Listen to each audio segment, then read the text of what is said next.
And welcome to 4,000 Counting. I'm Watty, and today I am joined by CEO of Ice Hockey UK, Henry Staelens. Henry, thanks for joining 4,000 Counting, buddy. No problem. Thanks, Nikki. For those that don't know you, obviously I heard your name when it came up, and I did a little bit of research back then, and saw you had a background in football, and particularly with Forrest Green. So can you kind of talk us through like your background and ending up being like a chief CEO of quite a well-known football club? Yeah, sure. So how far back do you want me to Rock and roll, baby. That's how we do it in 4,000, way back, wherever you want to start, mate. go? Okay, well, I left school 16, didn't really know what I wanted to do, fell into um, co-owning a media company. Then when I moved out of that, I took the role of chief exec at Forrest Green Rovers, which is the club you imagine you're talking about. And I was there for 5 years, and that was an incredible 5 years. Really fun, in a very sort of, I guess, quirky space within football. And then when I stepped down from there in early 2023, the role, obviously, the opportunity to come and sort of, I guess, shape how ice hockey can be now and in the future came up, and I thought that's like the perfect sort of move for me. So obviously at Forest Green, it was owned by Dale Vince. For those that don't know, he's the green energy guy, turned Forest Green into like a vegan club, if I'm not mistaken. What was it like working with him? What, was you there when they were through that like kind of vegan era? And explain how that works if you were there, obviously? Yeah, of course. So they'd already gone vegan by the time I joined in 2018. They were the world's first vegan football club, world's first carbon neutral stadium, and all that stuff. And yeah, it was that simple that everything just hung off sustainability. So like all the food was vegan for obviously players, staff, and fans, which obviously got a lot of ridicule from away fans. But actually, it sort of ended Oh up yeah, coming I to bet it is. yeah, marketing tool. You'd have like people like posting on social media that they were sneaking like ham sandwiches in and stuff. But like we never cared. It was Good like, for ticket sales, right? yeah, Good for- incredible. Like hospitality sales, like everyone wanted to come and try the vegan food and they wanted to hate it, but Oh, they ended up interesting.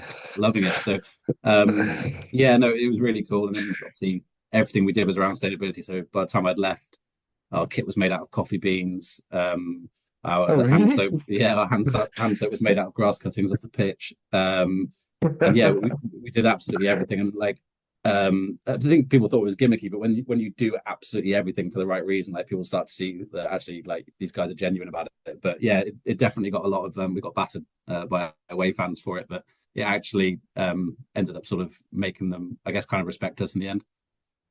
What were business meetings like round the board table, but people just coming with like wacky shit and like because obviously they are all like really out there with ideas, and as you say, they turn out working great and fantastic. But that must have been interesting. You sat around the board table and just what people were throwing out.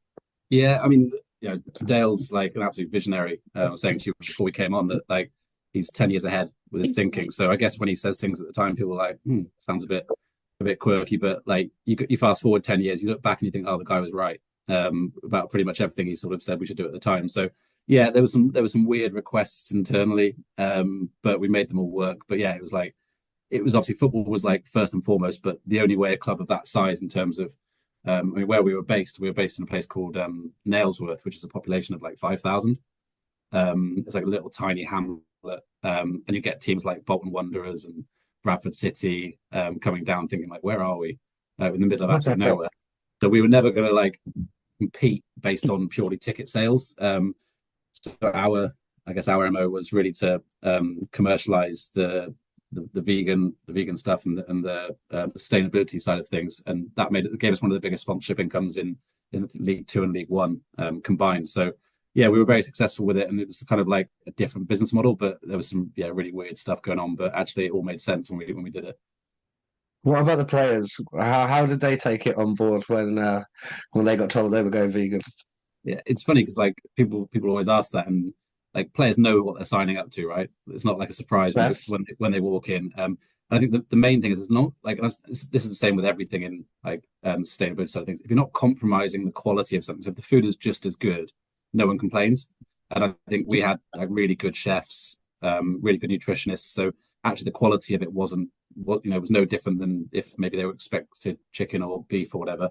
Um, and yeah, a lot of them actually went vegan full time. They came in, they thought maybe that it was a bit weird, but they ended up taking it into their home lives because they could see the way it made them feel, and and the benefits to it. And yeah, I mean, not all of them, like, and they were allowed to do what they wanted outside of, club time. It was, the whole rule was like, Okay. if we're providing it, right? Like, it wasn't like a cult. It was like, people will see it as that way. But it was like, if we're providing the food, it will be vegan. But what you do in your own time is completely up to you. Yeah, so you go home, have a steak. That's not an issue. That's good. Kind of gives the guys an option at least. You talked about stepping down from there in 2023 and coming into Ice Hockey UK. What made you interested in the job? And kind of as a bit of a precursor to that, kind of rolling back to say when you were 16, later on you take the role within football. Were you a footballer growing up? What sort of sport were you into? Had you ever really heard of ice hockey way before? Like when you was a youth, what was kind of your passion in the sporting world? Yeah, when I was a youth, it was like all football, right? Like, I played to a decent level as a teenager. I'm not one of those guys that says I had like a knee injury and could have made it. But, Everybody's no, had one, right? I was never that good, but I was like good enough to play at a decent standard in my like teens and stuff. But so yeah, it was always football in my teens. Then I started watching ice hockey down in Cardiff in my 20s, because I was just over the bridge back. There was a toll bridge back then in Cheltenham, so Yeah. I'd go and watch the Devils. But yeah, football was my first sport, and like ice hockey was certainly something I'd go and watch whenever I could. But when I was in football, obviously, like, working in it, every weekend was taken, so I'd struggle to get down as much as I wanted to. But yeah, and when the role came up, it was like, it felt very much like it, although it was like completely different because it's GB rather than a football club and whatever. But it felt similar in the fact that like there's so much upside to this, and like, why is it not more successful than it is? And I love that whole underdog mentality. So yeah, I looked at it. I saw like the potential in terms of like world rankings, in terms of commercial, and how we can generate more commercial interest and then put that back into the performance side. Yeah, it just struck me as like a sleeping giant. And then when you look at like the fan base, actually going to watch league matches, especially in the top two tiers, I think it was like 1.2 million tickets. Yeah, 1.2 million tickets sold last year. So like the appetite and the passion for it's there. It's just like, I couldn't understand why it hadn't necessarily turned into something more sustainable. Well, I think what the Steelers had at least 7,000 through the door for a midweek game this week. I know they're smart. They've made it cheaper tickets against Dundee, who are probably not going to travel midweek, but they're smart. They put their £8 ticket night out. We interviewed Tony at the end of season playoffs in Nottingham last year, and he talked about when they put those games on, and Wednesday, Thursday nights, and they're bringing 7,500, 8,000 people through the door.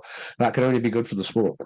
Yeah, and if you look at like where that fell, I think just like after their Champions League stuff, right, after the CHL stuff. So like sometimes you can see a bit of a drop off after that because people maybe spent additional money on non-league games. But still, I was there on Wednesday, and like say 7,500. Everyone wearing orange. Like Tony's a very very like smart guy, and I think the experience there is exactly what ice hockey should be. I think if everyone saw that, no one could say ice hockey's not a major player, right? Absolutely, it is the most well supported indoor sport in the UK, and it has been for as long as I can remember. I don't know. I don't know what we have to do to be taken more seriously by the mainstream media, by the mainstream. When GB are competing in Pool A, you don't hear shit on Sky or BBC or nothing like, and then they'll have the fourth round women's gymnastics, and they've got right down to like the bottom places they're talking about it. There's discussion, whatever sport it may be. It might be triathlon, it might be whatever. But they're getting like eyes on, and we don't seem to be getting any eyes on from the mainstream media. Is that something that you've looked at since you've come into the role like 18 months ago? Yeah, it has to be. So that's one of the reasons why we've brought in a really talented chief operating officer in Grant King to look after, I guess, the day-to-day processes and policies of the sport across England and Ice Hockey UK, which allows me to, I guess, get back out there and try and grow the game. So that's in terms of player numbers, but also in terms of like mainstream interest, because that's the thing that no one can answer. Like, why aren't the mainstream media talking about ice hockey like day in, day out? Because like you say, it's the best sport, indoor sport by a long way, actually. And anyone that goes to watch an ice hockey game, even if it's like a casual fan, they never come away from it and say that was a bit boring. Like everyone who goes to their first or second ice hockey game always says it was like incredible. But how do we turn that into something that is like has crossover appeal? It's never going to be football. It's never going to be necessarily rugby union. But look at rugby league. That's the one I pitch it against. Rugby league is on Sky. It's got highlights on terrestrial, if terrestrial sort of thing. Yeah, But right. it's yeah, it seems to get like a lot more respect than maybe ice hockey outside of the ice hockey fan base. So that's a piece of work we're doing at the moment that we haven't necessarily had time to do in the last 18 months because I've been doing both internal and external stuff. The the other option is to look down the streaming route and in terms of highlights and stuff, because the Premier League have even done it now. They're on Amazon.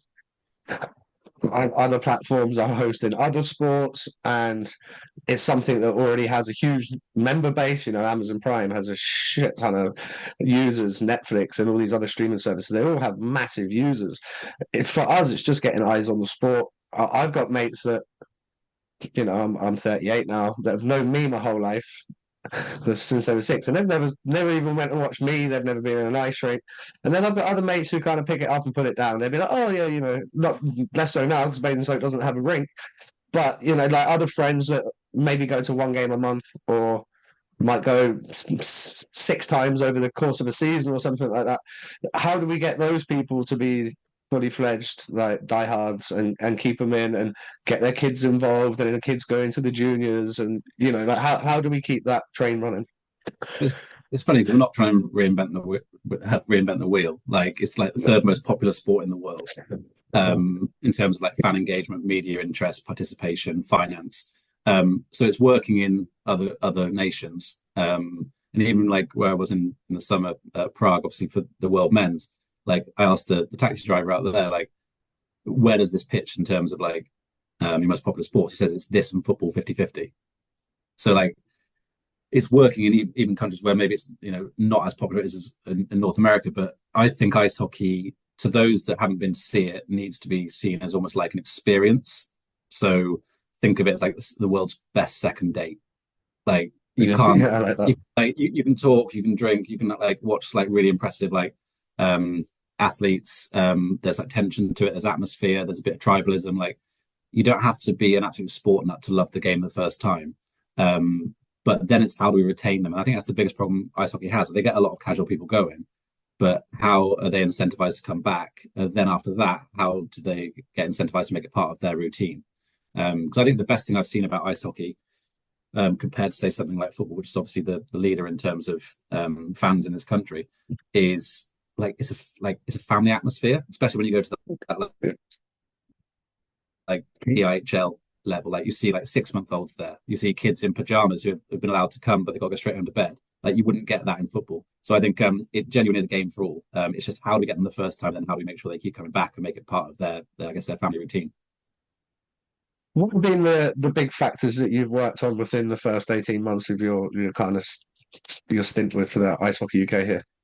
The main first 12 months was all about governance, which is not probably the sexiest topic for this Yeah, chat. probably not. So I'll just talk about it really quick.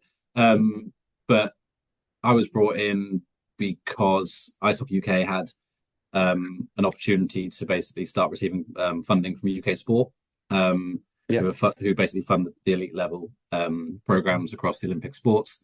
But they needed to go through an entire governance reboot. So like new board, we recruited 9 board members. I think we drafted and now we live 55 odd policies, which is a significant amount of work.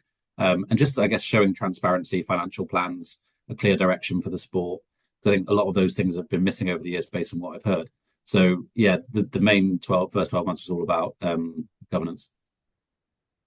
And in the 6 months since, what's been kind of on the agenda for you on like a daily basis? Yeah, so now it's all about like I've always said, year 1 was about governance, year 2 is about like people and operations, and year 3 will be about commercial growth. So this year it's about like I guess the people structure, like how do we look after everyone? How do we make sure everyone's got a clear plan of what they want to do when they're within GB? Because there's obviously loads of coaches, etc., who maybe haven't been looked after or supported fully in the past because there's not been that much time given to it. So how do we make everything make sense? Then obviously, how does that translate into obviously giving the players and the athletes a better experience? And that's one of the reasons why we did the link up with the IH, because a huge part of like most people involved in ice hockey in this country that work for an organisation work for EIH. So all the work we're doing over at IHUK that we've done in terms of governance, people, processes, we can now basically take over to EIH and do the same thing. So there's been lots of new board members, as you say, and we've seen people like Faye or Clarkey, Tomo's on there as well. Can you kind of talk us through who's on the board and like what they're bring, what each individual can kind of bring to the plan and the longevity, the plan in the long term? Yeah, sure. So I mean, there's 12 on the board now. I think there was 4 or 5 when I started. Part of the UK sport work is that the board has to basically meet a certain skills matrix. So like the board members, when there's 12 people, you need to have all the areas covered that you need. So that's finance, governance, legal, HR. Obviously, you mentioned David and Faye and Tomo. You need basically hockey experience, hockey knowledge, deep rooted. So how do we cover all those areas in 12 people for what is a sizable task to try and, I guess, create an evolution for GB ice hockey? And yeah, I think we've done that. So it's obviously led by Clifton as chair. Vice chair is stepping down, Eric, who's been great for the sport for 8 years. So he'll be replaced in the next sort of 2 or 3 months. We're interviewing at the moment. And then obviously below that, you've got 10 skilled people from different backgrounds, different experiences, who will genuinely give their time for free as a volunteer to try and improve GB and Ice Hockey UK. So we've obviously touched on briefly, like you're going to be involved with EIH, but the conflicting battles always between the once EIHA and Ice Hockey UK, and why was a merger not done before, and we could go on and on and on about history, but currently it looks like there's going to be a relationship with the SIH and the EIH and Ice Hockey UK. In my opinion, that can only be a good thing. But what caused it to be now? And I'm sure everyone that knows is probably very happy that it's happening right now. Yeah, I don't know why it's now. I mean, I don't know why it ever wasn't. That's probably the easy way for me to put it. Like, I wasn't around the sport, but I've heard enough stories about some of the stuff that went on and the different personalities and conflicts and whatever else. But like, to me, I'm not going to get too drawn into the unification conversation, but like, I don't know why there's 3 organizations all trying to do similar things. So for me, like, it makes sense that we have some oversight of EIH and SIH to a certain extent. And we try and basically improve them from a governance standpoint, because then they can get money from Sport England and other locations, which will go straight into the ice. It won't go on people. It will go straight onto participation. And then obviously we try and grow the commercial element as well. So again, we can try and reduce the cost for playing ice hockey, because that's the biggest problem for me in this country, is like it's become somewhat elitist. If you've I think it's cost a lot of money to play ice hockey, and it's a shame that counts some people out. And that's a big thing I want to resolve definitely in my time in this ice hockey role. Well, I was talking to one of the girls in the gym the other day, and her son plays football. He's like a U12 or something like that. And she was explaining, it's like 600 quid for the year, and that's their strips and their tracksuit and all that. And I was like, that's not your skates and your stick. Mm-hmm. Like, and then you break one of those sticks, there's another 180, 200 quid. Like, and she was like, nope, I'm out. And she's got a good job. Like, she's got a very good job. So she would be one of the parents that probably could afford it. But like, thinking of it off the bat is straight away, it's like, nope, it's far too much money. No, it's insane to me how expensive it's gotten. Like, a lot of obviously people go to North America to continue their journey in their teens, and like, that's great if you've got the opportunity and the resource to do that. But actually, like, there should be something that keeps the kids here and gives them opportunity to keep playing here for far less money. So there's different initiatives that we're looking at to do that, but we just need to get away from the belief that if you've got enough, I don't know, like, I think anyone should be able to try the sport, but then anyone should be able to stay in it if they love it, and anyone should be able to try and make it professionally if they're good enough. But it feels like there's too many barriers in the way along that journey at the moment. What's the quickest way to start knocking some of these barriers down and bringing in more funding? Sorry, that's not an easy question. That's really not an easy question, but what is going to be like the early steps, the early process to start bringing in more money to the sport, thus being able to put it back towards ice time? Because the nations that compete very well, Czech, Finland, Sweden, Germany, ice time doesn't cost the same. There's more rinks, there's more availability. If we ever need to try and keep up with these nations, try and get back into that pool A and become a consistent pool A, it has to be cheaper at grassroots or it will never happen. Yeah, so there's the public funding opportunities. So obviously, IHUK are funded by UK Sport, which is we're very grateful for, and we're investing that into obviously the men and women, and obviously the program. And then the same, but England have also got that opportunity with Sport England. Scotland have got that opportunity with Sport Scotland, and Sport Northern Ireland. But it's not been tapped into previously because their governance standards haven't been high enough. So effectively, if you create a culture of good governance, you become investable to these organisations. Now, loads of sports will be on their list that are being funded, and you think, why are they getting funded, not ice hockey? And it's simply because those sports have put in place measures that make them investable and make them more of a secure bet. So there's that. There's the commercial side of it. I think it's like the appetite is there for ice hockey within the ice hockey world. So fans will have the shirts. They'll go and watch the games. They'll stream things. But in terms of like household names and corporate brands, you don't really see any. Because you've got to find a marketing director in one of these big brands that loves ice hockey, which is really quite niche. Well, it's not niche to find. It's like, yeah, it's like it shouldn't be that difficult. You've got to find needle in a haystack. So we need to create a more compelling narrative for ice hockey outside of just what happens on the ice. And for me, that should be around. And at Forrest Green, you mentioned it earlier, was all around sustainability. A lot of our sponsors at Forrest Green weren't. They didn't sponsor us because of the football. Like they otherwise they go and sponsor Liverpool, Man City, or whatever. They sponsored us because they completely backed and believed in what we were doing off the pitch and like what we stood for and our values. And I think ice hockey at GB and EIH and SIH level should be similar. And I think for me, it's all about social mobility. So like we should create a more compelling story about how we're helping those from maybe disadvantaged backgrounds or people that maybe need a second chance, how we're providing them with an opportunity to get into a new sport. So there's definitely ways to that. That's not a quick answer or a quick fix, but I think it's the right answer if we can get it done. But in the meantime, we need to go and basically make all the governing bodies investable.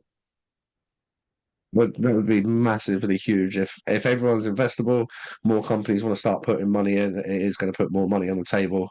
And if that money is spent right, it will help reduce the cost. Obviously, I think one of the big issues we have is with kind of ice rink owners, so to speak. They've got a license to print money. There's only how many rinks have we got? 60 maybe? Yeah. You can pretty much charge what you like. Really, it's not like the local football pitch where you then go over the road and there's another 6 pitches and then you walk up the street and there's another 6 pitches.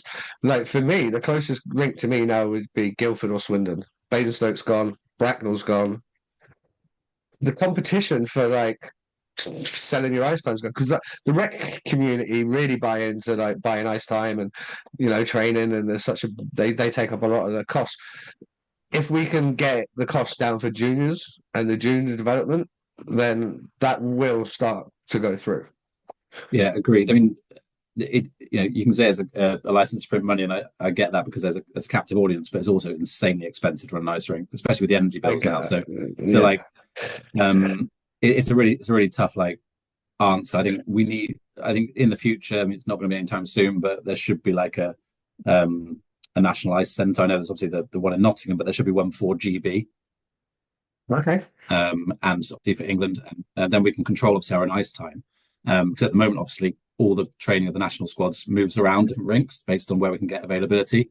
Because I get it, the rinks won't necessarily move people for GB, and that's absolutely right because it's they're not focused on they're focused on making sure they fill their slots, and they're focused on loyalty to those that have had the longest standing bookings, which makes complete sense. I think most other sports who are at the level that we are have like a home ground effectively to train on. So you look at St George's Park, archery have got a centre, judo have got a centre. We don't have that. We end up having to sort of take our product around the country to try and find ice time, which doesn't create a very professional environment. I think that's a great idea. If you could have like an institute of sport kind of thing where you've got an ice rink, you've got a gym, you've got the saunas, you've got the plunge pools, you've got literally everything there. You've got the media rooms, you've got everything that needs to be done for what is essentially GB as a professional organisation and it's professional athletes. Exactly. It could be GB, but it could also be EIH could, England could use it as well. Like it should, England, Scotland, yeah. yeah, there'll be enough ice time for all of them. The problem is we're about 20 million quid short of building one. So it's like it's the Yeah, I cost get of that. doing it, right? But I think that's the long-term fix, and that would resolve a hell of a lot of problems. When it goes into, say, making the funding happen for something like that, you have to have people that have really good long-term vision, because even if you build it, it's not going to be instant success. It's not going to be like, oh, we got a bit of extra ice time, all of a sudden we're a pool A nation. We're going to have to work a way out of the juniors, getting through, like the 18s and the 20s, getting through the groups they're in, and we've seen them kind of stall over the last few years and not really close that gap. The whole time that Great Britain were in pool A, neither the 18s or the 20s men were anywhere near, like, even Division 1A. We were nowhere near it. So it will take time, but if you can envision 10 years' time, and we've had 10 years of that ice rink, your investment's going to look pretty smart. It is. I mean, it like obviously there's a lot more to it than obviously giving them ice time, but that's the main thing, right? Like say footballers, youth footballers can literally find a goalpost within probably 200 yards of their home. Yeah. It's that simple, and it costs nothing. You just go out there with the ball and like your boots, and like you can just train whenever you want. And like that repetition, and then there's that thing around 10,000 hours. I don't necessarily buy it, but I think there's something in that. So the more we can get, I guess, players on the ice training, some of them might train like once every 2 weeks or something. Like that's nowhere near enough. So yeah, having somewhere where we can control the time that's available for all these athletes coming through from like the age of like 13 up to 20s would make a huge difference. In the meantime, we just need to try and pull every string we can around that problem. I know you're new to the EIH thing, but it's something we spoke about on this podcast before. Again, like my friend's kid was up with the Road to Quebec, the U13 program in Sheffield the other day, and again, it's £100 a trial, 60 kids on the ice. It's a lot of kids, and you and I and anybody that's honest and open knows there isn't 60 kids good enough to be at any sort of selection camp in the UK at the moment, sadly. 20 of them probably not good enough to be there. What do we do to bring that cost down? Because again, if we talk about like access access to that higher hockey, which would be the England kind of GB setup, we put a cost barrier in front of it. It is going to eliminate some parents, because, as well as I do, again, it's not just 1-2 trials and you're in the team. Normally at an England sort of level, you're probably going to 5-6 trials. So it's a few up and downs to Sheffield. It's nights in hotels. It's fuel. It's food. You're getting into the couple of grands before you even then get selected for a trip like Quebec or Slovakia. How do we start bringing that cost down? Again, this is not me trying to swerve the question, by the way. So obviously I've been in post for about 3 weeks, but I will say, so I don't know all the answers, but I will say that like that it should be more clear on what the pathway is through England to GB. Like, what do you have to do? What stage are you at? Like, is your child, is your child on the pathway to make it? And I think we've got to be a lot more honest with the feedback and a lot more consistent with the feedback. And then, if they're not necessarily in the right place, like giving them stuff to go and work on when they're not with the program or not at these camps, like, because otherwise it can look like more of like a hockey camp, right, where you pay to play. So I think there's got to be a lot more transparency. I don't necessarily think anyone's doing it for the wrong reasons. I just think, like, for me, I would like to see, okay, what is the route to GB or wherever you want to get to, and where's my kid on that route, and how far away are they? Because then you can decide if you do want to invest. Then it becomes an investment choice of like, okay, I'm investing for my child to enjoy it, or am I investing for my child to have a real opportunity of making GB and hopefully making the Elite League or the NIHL? Yeah, or better still, we start getting more guys across in Europe. Like Kirky's out there right now, ripping it up in Berlin. Did very well in Litvinov last year. He's kind of opened some doors for people. He's put some eyes on there. Don't get me wrong, there's been others before him, and you got Sam Jones. He's playing out in Romania this year. There are guys that have done it. Teklo recently, and many more. If we can get our kid, I know you probably don't want me to be getting rid of the boys. You probably want them to stay in the Elite League and play GB and stuff. But if we can get our players playing in these higher leagues in Europe, it's only again going to come back to strengthen that national team squad. Yeah, I genuinely don't mind whether they're in this country or abroad. I just care that they're playing at the highest standard they can play, because that's what prepares them for GB, right? Then he's playing against the best players. So Liam Cook's a really good example of that. Like, I'm sure he'll come back to, I mean, I don't know this, but I'm sure he'll come back to the league at some point later on in his career. But it's great that he's out there at the moment, like creating his own path and playing at the very highest standard. So no, it's not about me then playing in the elite league. It's just about having somewhere of a really high standard that all GB hopefuls can go and play and learn their craft, because that's what will make them better, right? Like, some of them will be players in every sport, like they peak at different ages. Like, eventually that penny drops, and you never know when that is, but it's usually when they are probably playing against players that are better than themselves and they've got to step up a level. Yeah, you saw it with GB, the performances over the years, playing against some of these way higher ranked nations, and the performances and individual performances that the boys put in were outstanding. How do we, obviously, how do we get over the disappointment of the last tournament? And do we look at a rebuild this year, or do we just want to get straight back up to that top table? What's the kind of buzz around camp? We want to get straight back up, clearly. I think for the foreseeable and for the past few years, we've always been sort of like top pool 1A, top pool 1A. And I think the longer we can stay there, the better. But obviously, in the background, we need to rebuild for the long term, because obviously you'll know this, and the age of the men's squad I'm talking about isn't getting younger. So how do we like expose those younger players to that senior environment? So we did something in Cardiff this year for the warm-up games prior to the Olympics, where we did like a next gen program where we brought 5 players that hadn't had GB caps in to basically train with the squad. So the likes of Kieran Brown and Hazeldine, that kind of stuff. And that's what we have to start forcing the issue, really. They might not be ready. I agree. Not for those players exactly, but those players who are 18, 19, 20 probably aren't ready to go and play Canada in Prague. But like, it gives them a taste of what it's like to train at the highest level with players that they've probably looked up to over their career. So we need to start like bringing those younger players through. We also need to start looking at like 14s, 15s, 16s, and like who genuinely needs the most focus. What was Liam Cook like at that age, for example? What was Robert Dowd like at that age?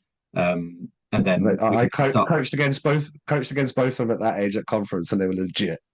Yeah, like, yeah. They were a joke, like a sick joke, especially Kirky. Kirky was just It was like he was 4 years older than the other kids. Yeah. And I have no doubt. It's like, how do we start unearthing like 2 or 3 of those a year? Right? It's not going to be quick. But that's the kind of level we need to be focusing on. We can't just hope the players come through and they make it. I think we need more in at the very bottom of the game, so more people starting to learn the game. And then we need to have a much better focus on like how we look after these kids and these boys and girls, so that when they get to 16, 17, 18 GB level, like it's just the finishing touches rather than obviously trying to reinvent them. So what can we do to track the progress? So, for example, you've got a kid who is 15 years old. He's been on the quest to Quebec or whatever. So he's done that as a U13.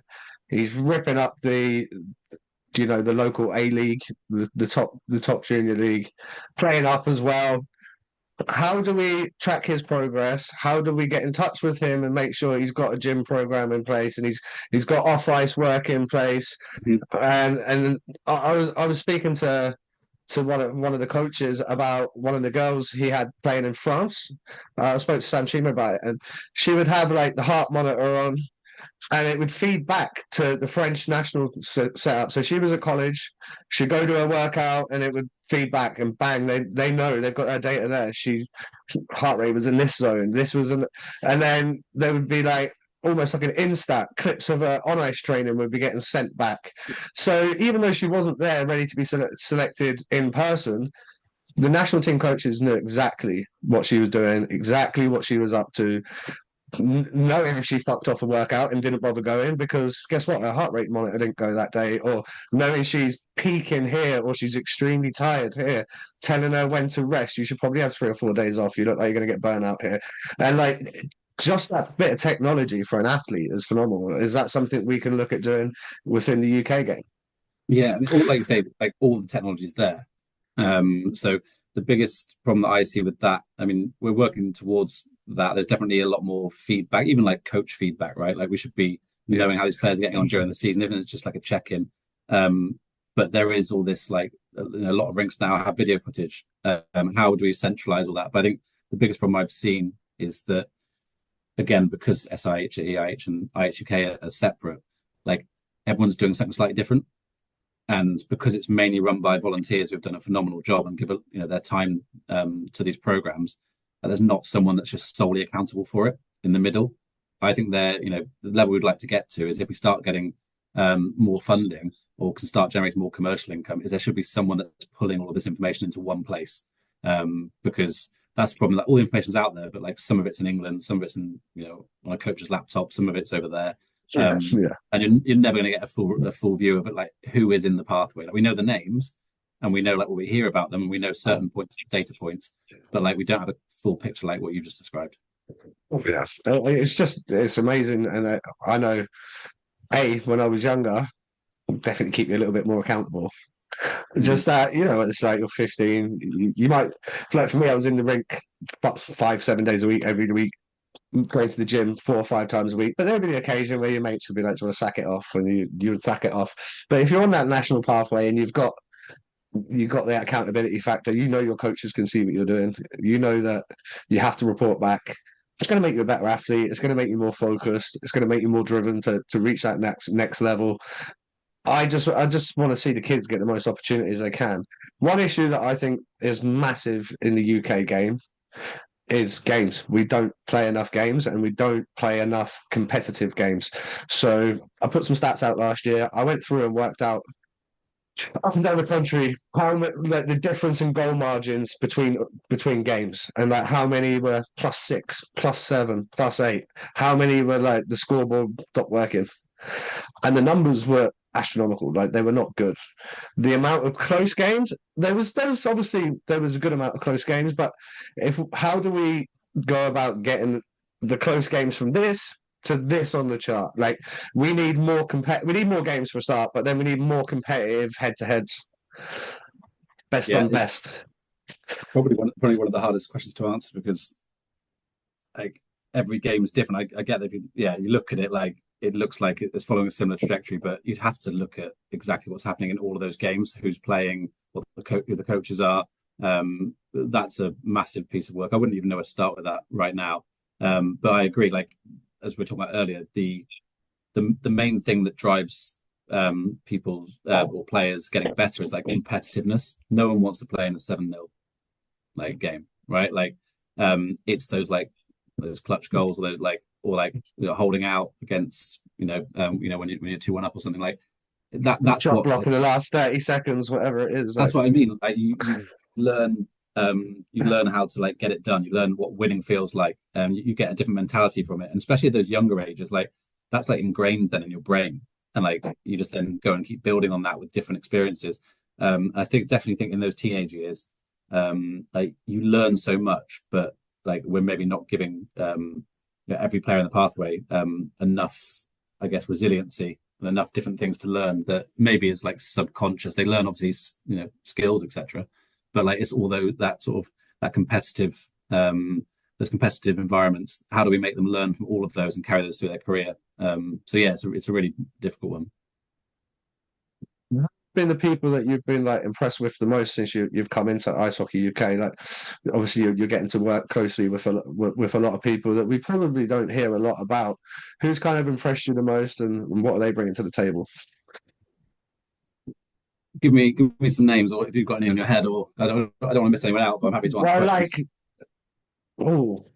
Just generally, like, you might have worked with coaches in the elite league. Obviously, well, I'm a big fan of Todd Kelman, for example. I see the elite league are now involved with Ice Hockey UK, and there's a bit of a setup there. I think Todd's good for the game. I've had many good chats with Todd. I thought he spoke excellent when we interviewed him at Nottingham. Just like having guys like that in and around the setup, that can only be good for the game. Yeah. So Todd. I'll use that name because obviously you mentioned him. We obviously invited him to join our board in late last year. So he represents the elite league on our board. I think Todd's excellent for the game, to your point. He's obviously like, his hockey knowledge is second to none, but he also understands how to run a hockey business. So yeah, he's top draw.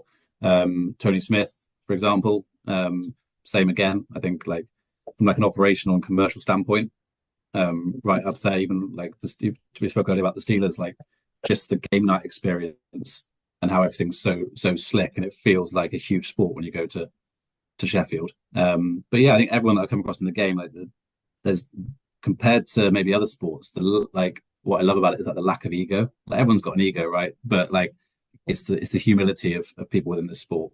And genuinely, everyone wants to make it better, and that's why they give their time for free so often. What about the boys rocking up at Buckingham Palace this week? I saw a few of the lads suited and booted heading Yeah, off to Buckingham Palace. How does that come about? How does that situation come about? yeah. I saw Pete didn't wear a tie, which He didn't wear a tie. I yeah, mean, what? Yeah, come on, yeah, Pete. yeah. I don't mind that, but I just like he wears a tie on the bench. Yeah, not for I Buckingham love that. Palace. Yeah, it's the kind of thing that comes through UK sport and UK coaching. So again, like just being in those circles, we all get invited to those events. So yeah, it's really cool for those guys to go. Um, and there's like those kind of events happen mainly in and around the Olympics, but there's definitely other opportunities for other coaches. So it's cool that we can get people to those kind of things. What we do is keep more ex-pros involved in the game.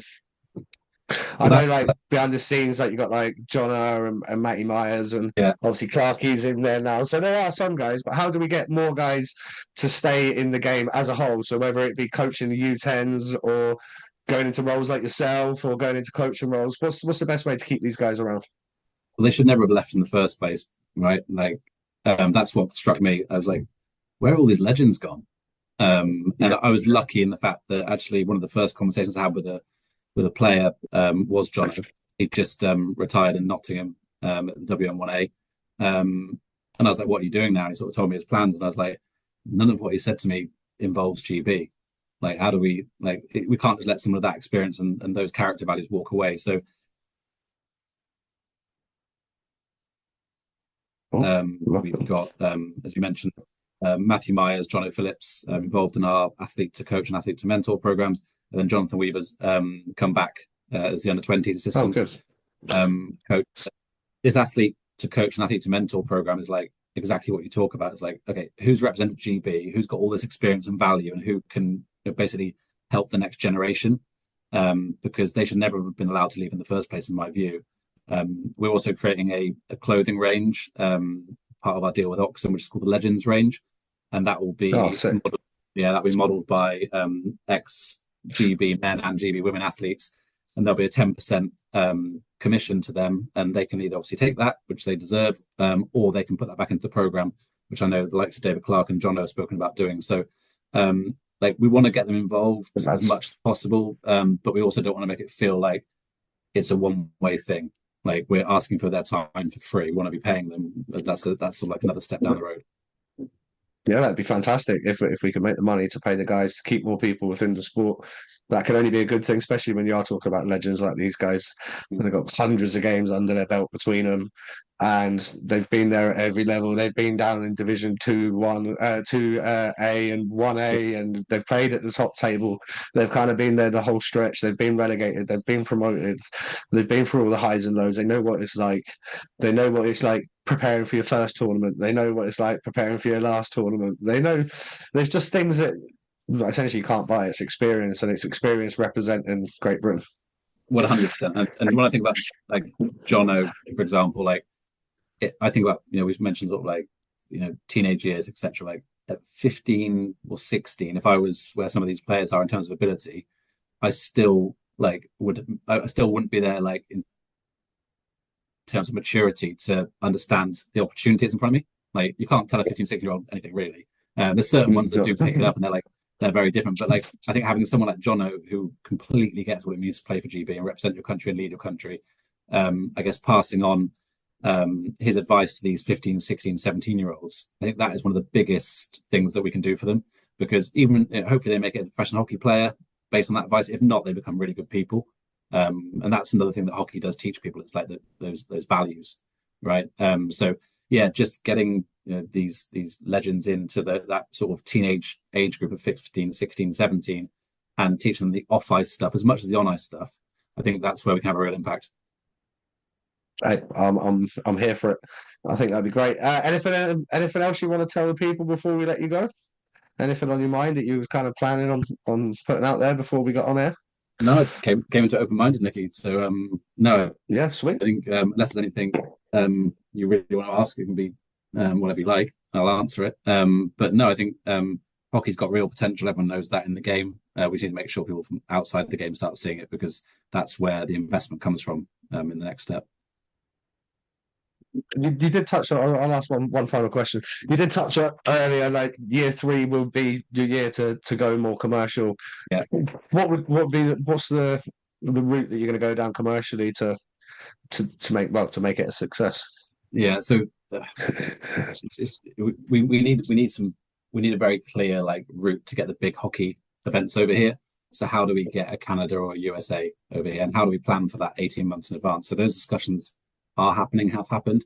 How do we go after a world championship? How do we host a world championship in say 4, 5, 6 years time? Because that's how far out you have to bid. And Yeah, again, we've had very in-depth discussions on that. So the event stuff, we need to bring some like major events here. We've also had conversations with the NHL about bringing that, their global series over here. So we're having all the right conversations. It's just about, I guess, positioning UK as like a really attractive place to take one of these games because these guys can go anywhere they want, right? yeah. Canada can go and play anywhere. The NHL can go and put on their series anywhere. So um, we're getting like pretty close on a few of those things. So that's on the event side. Retail, we've also launched a new retail range where we can be far more flexible. We can start creating one-off products Yeah, like nice. a lot quicker. Like we think like the t-shirt you got on there, like Yeah, if one of our guys or girls scored the goal that took us to the Olympics, we could create some really cool graphics very quickly and be yeah, selling them the next day. fine. And then partnerships. Partnerships is the big one, right? Like how do we go after these big household brands that don't typically invest in ice hockey? And for that, like I said earlier, we need like a second. We need something that they completely get. And I think for me, that's social mobility. It's how do we like support the younger generation and use ice hockey as a game for good. And I think ice hockey already does that. We just don't talk about it very well. So we just need to retell our story, and I think we'll see a lot of investment coming from there. Be awesome. Ladies and gents, this has been 4,000 accounting. Henry, thank you very much. Hopefully we'll get you on again soon. Maybe at the end of the year, we'll have a little look back over the course of the year. But I thank you for your time, and hopefully everyone enjoyed this. If you're watching along, leave us a comment below. Let us know what you thought. And Henry, thank you very much, buddy. We will see you soon. Ladies and gents, peace.